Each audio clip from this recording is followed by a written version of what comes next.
All right, so we're diving into Palantir today. Their Q4 earnings call is coming up on Monday, and we've got this Seeking Alpha analysis suggesting that a Chinese AI app could actually play a big role in their success.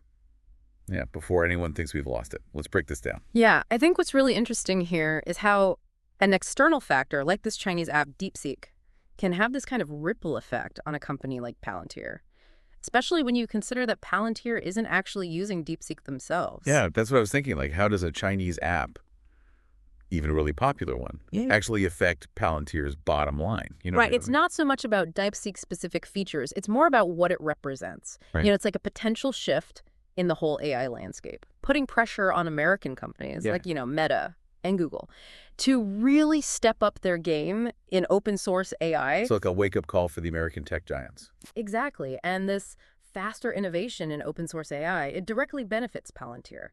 They already use models like Meta's Llama in their deployments, and DeepSeek's success could actually push Meta to release a more powerful version, which Palantir can then leverage. Got it. So it's not about using DeepSeek itself, What? but the chain reaction that it creates. Yeah. DeepSeek's success leads to better open source models that Palantir can then integrate into their offerings, makes their platform even more powerful for clients. Precisely. And this actually feeds into what makes Palantir so unique, their focus on ontology. It's this knowledge graph system that helps AI make sense of massive amounts of data, basically teaches it to connect the dots in a way that traditional AI can't. Okay, so the more advanced these open source AI models get, the better Palantir's ontology system can perform. Exactly. So imagine DeepSeek pushes Meta to release Llama 4, which is way faster at processing information. Palantir integrates that into their platform, and suddenly their clients are seeing results much faster. It's a game changer. Yeah, that's a really good way to put it.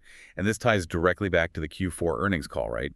Analysts are expecting some pretty big numbers from Palantir. Yeah, they are. We're talking like a projected year-over-year growth of 41.45% in earnings per share and 28.42% in revenue.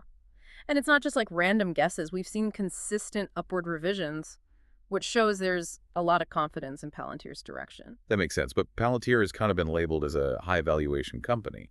Do these projections actually justify that premium? That's a big question for investors, and the analysis really digs into it. They argue that when you consider Palantir's projected growth, especially the forward earnings per share, the current price-to-earnings ratio might actually be conservative. Hold on. So you're saying a company with a price-to-earnings ratio that's 734% above the sector median could actually be undervalued? That's what the analysis suggests. They say that if you align Palantir's future price-to-earnings ratio with its projected earnings growth, it should be trading at an even higher premium. Wow. That's a bold statement. But it shows how important it is to look beyond traditional metrics. When you're evaluating a company like Palantir, they're in a high-growth sector, and you have to factor in their potential. For sure, and that's what makes this Q4 earnings call so important. Investors will be looking for signs that Palantir can deliver on these projections, and any hints about how they plan to navigate this crazy evolving AI landscape. Especially with DeepSeek kind of shaking things up. But here's the question that I have, and I'm sure a lot of investors are thinking the same thing. If anyone can use these open source AI models, what's stopping a competitor from just copying what Palantir does? That's where Palantir's focus on ontology becomes even more important. It's not just about using powerful AI models. It's about having the infrastructure to make those models truly intelligent. So Palantir's advantage is their ability to take these advanced AI models and, through ontology, teach them to think strategically, connect the dots in a way that provides real insights for their clients. Exactly. That's what sets them apart. Yeah, it's like giving them a brain boost, And that's really where Palantir's value lies. But obviously, no investment is without risk. And this analysis doesn't shy away from that either. Right. So what are some of the big risks that investors should be thinking about? Well, the biggest one is probably the competition. This rapid advancement of open source AI, it's great for Palantir, but it also gives other companies a chance to catch up. Imagine a competitor figures out how to build a system like Ontology, or they find a way to use these open source models even more effectively than Palantir. That could really hurt their advantage. So how do they stop that? Yeah. How does Palantir mitigate that risk? That's what everyone will want to hear. During the Q4 earnings call, any updates on new features or partnerships or advancements in their ontology system, those would be big. They need to show that they're committed to innovation, not just relying on what's already out there. but actively shaping the future of AI. Okay, so let's recap. We've got DeepSeek, this Chinese app that might actually be helping Palantir grow. We've got strong Q4 projections. But we've also got the risk of competition. In this crazy, fast-moving AI world, what should investors be paying attention to during this earnings call?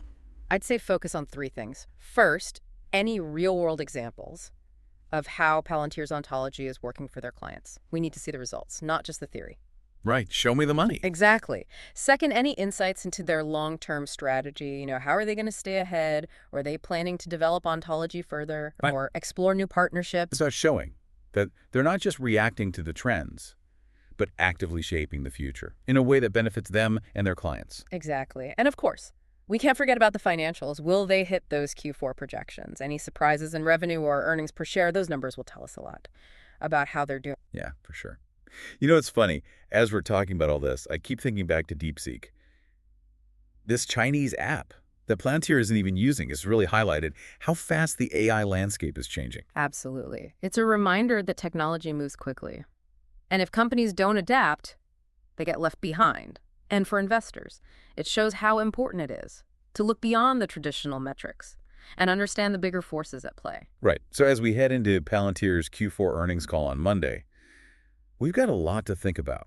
A company with huge potential, a unique technology, and the challenge of staying ahead in a competitive market. Yeah, this deep dive has given us a lot to consider. It's going to be interesting to see how this all plays out. And speaking of interesting, you mentioned earlier this idea of an AI space race. Can you talk more about that? Yeah, it's an idea that's been gaining some traction, especially after DeepSeek's success. The thinking is this rapid AI development, especially with these powerful open source models, has created a sense of urgency, especially in the US. So it's like, hell again, we're entering a new era of competition, where Yeah. AI is the prize. Exactly. And Palantir, with their focus on enterprise AI and their close ties to the government, they're in a unique position to play a key role. It's like we're on the edge of a new frontier. And Palantir is one of the pioneers. Yeah, it's exciting, but also challenging. For sure. Well, listeners, as we wrap up this deep dive, we've got a lot to consider. Yeah. This Q4 earnings call could give us a lot of insight into Palantir's future and the future of AI in general. They might even give us some clues about their role in this AI space race. A story that's just beginning?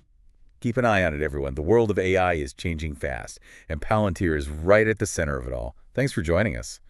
Yeah, it really does feel like things are changing quickly. Yeah, and what's really interesting is that it's not just about technology. There are also geopolitical implications. If DeepSeek's success really does kick off this AI space race, what does that mean for the global balance of power?